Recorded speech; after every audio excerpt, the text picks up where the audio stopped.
Olá, alunos e alunas de Relações Internacionais, tudo bem? Sou o professor Rodolfo e hoje eu vou conversar com vocês sobre mais um tema de história contemporânea das relações internacionais, que é o tema da Segunda Guerra Mundial. Vou compartilhar a tela com vocês. Bom, vamos lá. Então, a Segunda Guerra Mundial, um dos grandes eventos aí da nossa história no século XX, talvez o maior evento, né, o mais emblemático, que mudou os rumos da história, né? Então, ele ocorreu na Europa entre o ano de 1939 e o ano de 1945, né? E o seu final, né, provocou para nós em relações internacionais, né, o advento da principal organização, né, que regulamenta, que organiza o sistema internacional, que é a ONU. Vamos ver um pouquinho as causas da Segunda Guerra. Então, muito dos motivos, né, o principal motivo para que a Segunda Guerra ocorresse foi que as resoluções do Tratado de Versalhes, né,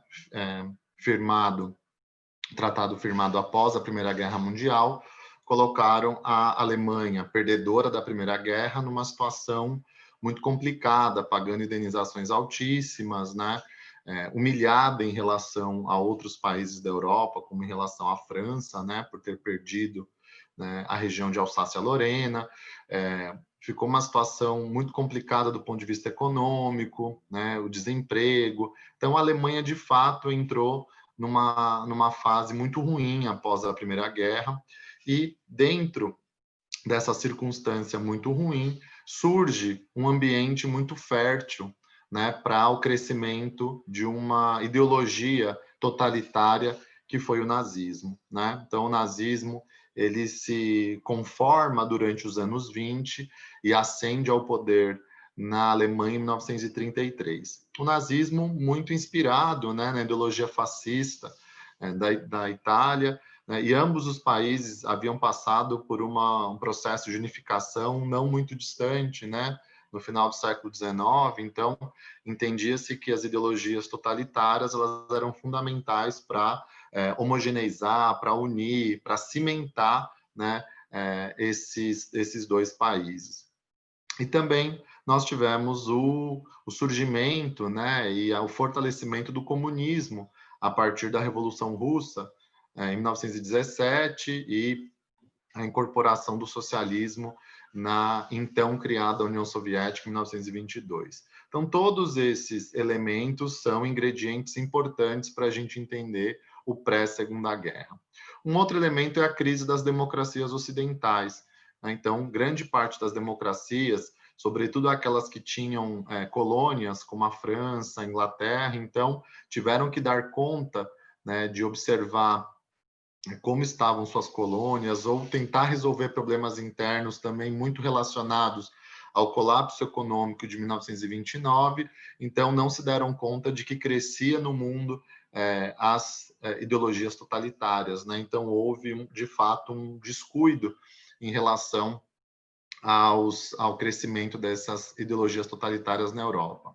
A política isolacionista dos Estados Unidos, né? Então, os americanos vencedores, né, da Primeira Guerra, no sentido de que foi o país que surgiu da Primeira Guerra, emergiu da Primeira Guerra como aquele capaz de modificar o horizonte da política internacional, mas os americanos optaram por não se intrometer, né, nas questões europeias, né? Então, essa política isolacionista, ela meio que permitiu que essas ideologias totalitárias elas se disseminassem na Europa, né?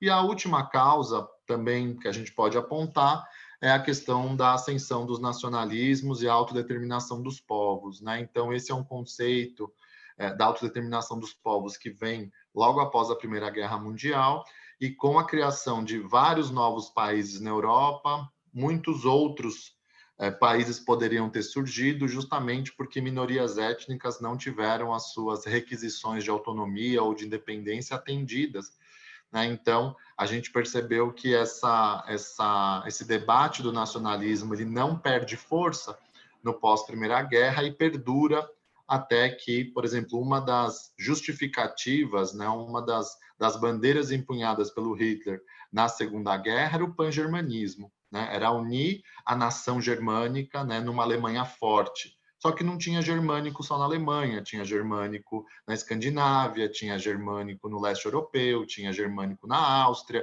Então, para unir esses germânicos à nação germânica, a Alemanha tinha que invadir territórios vizinhos.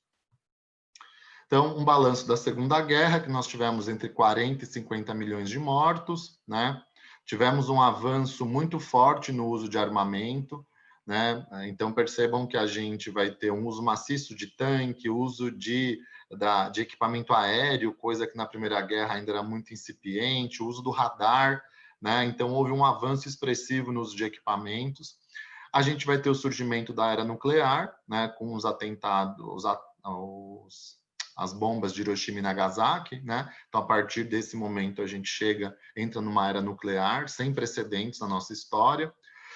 O fim da Segunda Guerra vai criar um mundo bipolar, né? Um mundo dividido entre socialista e capitalista, um mundo liderado por União Soviética e Estados Unidos, respectivamente.